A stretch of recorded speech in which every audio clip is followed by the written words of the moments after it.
जय श्री लक्ष्मी नारायण। मेरी प्यारी प्यारी माताओं और बहनों, आज हम आपको कार्तिक मास के 5वें अध्याय का पाठ करके सुनाएंगे। नारद जी कहने लगे कि हे ब्राह्मण, कार्तिक मास का कोई अन्य सुंदर व्रत कहिए। तब ब्रह्मा जी कहने लगे कि हे पुत्र, विधिवत जो परम पवित्र और पापनाशक नक्त व्रत है, वह सौभाग्यवती स्त्री को अवश्य करना चाहिए। नारद जी ने प्रश्न किया कि हे ब्राह्मण, उस व्रत की क्या विधि है और वह कब करना चाहिए? तब ब्रह्मा जी ने कहा कि हे पुत्र, तुम्हारे स्नेहवश यह अति गुप्त कार्तिक मास का व्रत कहता हूँ। तुम सावधान होकर सुनो। अश्विन शुक्ला पूर्णमासी को प्रातः काल उठकर शौच आदि से निवृत्त होकर दंत मंजन आदि करके नदी, संगम, नदी, सरोवर, दबे कुंड, कूप या घर में स्नान करें।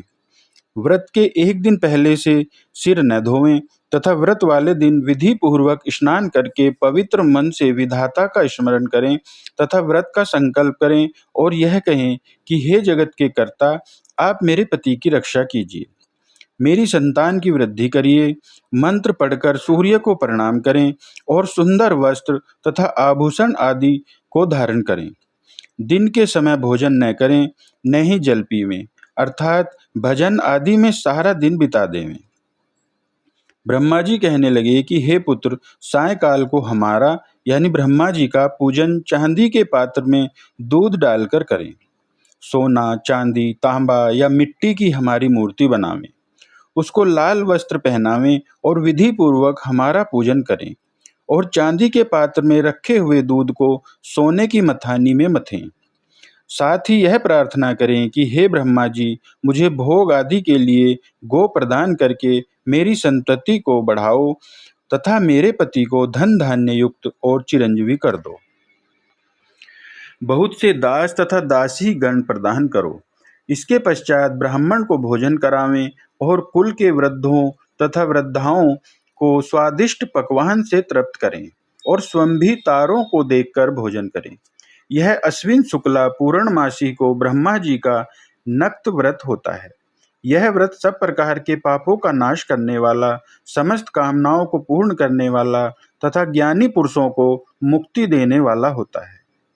भगवान जप, तप तथा तीर्थ स्नान से इतने प्रसन्न नहीं होते जितने इस व्रत से प्रसन्न होते हैं। जो ब्रह्मा जी के आगे इस दिन कपूर जलाता है, उसको बड़े बड़े वृक्षों तथा गोदान का फल मिलता है तथा उसके कई एक कुल बैकुंठ को प्राप्त होते हैं। जो केसर तथा कस्तूरी सहित कपूर अर्पण करता है, उसके कई वंश ब्रह्मलोक को प्राप्त होते हैं। जो स्त्री इस दिन वस्त्र का दान करती है, वह कपड़े के सूत के तारों की संख्या के बराबर करोड़ वर्ष तक बैकुंठ में वास करती है। जो गहने का दान करती है, उसको ब्रह्मलोक की प्राप्ति होती है। जो स्त्री हृदय में ब्रह्मा जी का रूप तथा मुख में ब्रह्मा जी का नाम लेती है, माथे पर निर्माल्य धारण करती है, वह सदैव पतिव्रता रहती है।